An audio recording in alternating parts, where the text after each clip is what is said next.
Alright, good afternoon everyone. This is a pre-recorded orientation for the spelling relay. So as we all know, dapat meron kayong players na present para mag-compete sa game, sa mismong day ng game.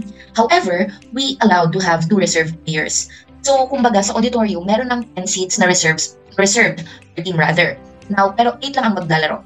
Yung dalawa, andun lang sila if ever na may mangyaring emergencies or whatsoever na hindi makukumpleto yung 8. We just really need to make sure na 8 sila. Okay, and then move on tayo sa pointing system ng game. So, ang sinasabi dito is, sa easy points, you can either get perfect 10 points, or kapag nagkaroon kayo ng isang letter na mali, you can get only 8 points. And kapag dalawa ang letter na minalinyo, you can get only 6 points. And hindi ko pa nilalagay dito, pero kapag tatlo ang namalinyo, you will only get 4 points. Okay? Then, pag umapat na yung mali nyo, matic end na siya, okay? Hindi na kayo magsispell any further kasi that would mean 0 na yung points nyo, okay? Para mas magets ng lahat, let me go to the score sheet. Okay.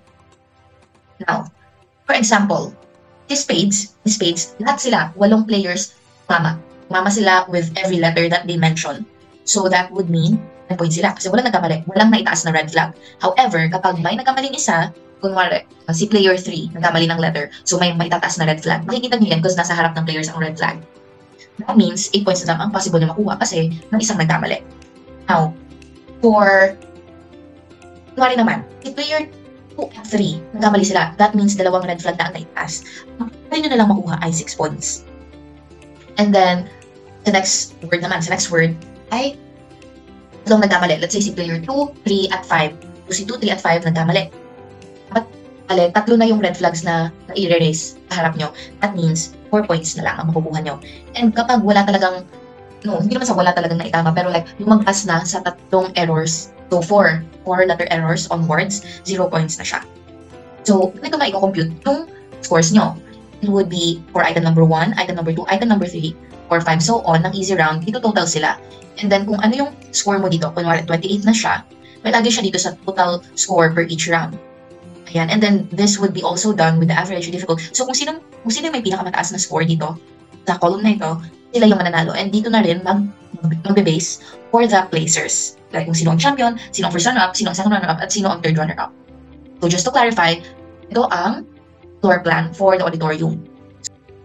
So ito yung floor plan natin. Itong purple part, ayan, yan yung auditorium stage. Okay? And then, as usual, yung host ay nasa gilid kasi yung podium ay nasa gilid.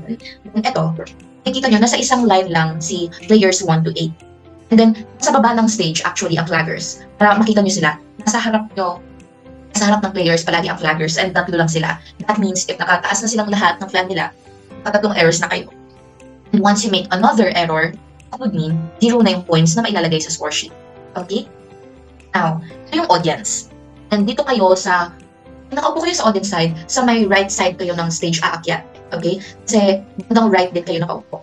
Basically, kapag tinawag yung spades, akyat, unang akyat si player 1, so on hanggang kay player 8. Once again, remind ko lang, si player 1 ay si captain. Alright.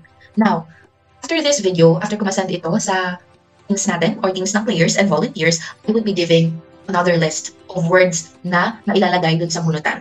So, it would be much better kung gusto nyo mag-champion na aralin nyo siya as a team and try to perform it as like a relay style ng letters. Kasi very crucial sa game na ito na informed or familiar ang lahat kahit papaano kasi you can either make the error for your team or you can either correct the error for the team. So, I think that wraps up the recorded orientation for spelling relay. If you have any questions, you may chat it down dito sa GC. Pero that's everything you need to know. Also, reminder na rin, please be there 10 minutes before the schedule of the spelling relay. Reminder lang, 10 to 12 tayo by day 2. So, May 22, 10 to 12 noon.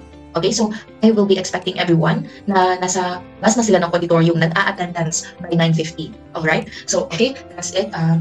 Good luck to everyone. And I hope that you may find the list of words to be sent here useful for your team. Thank you. Bye-bye.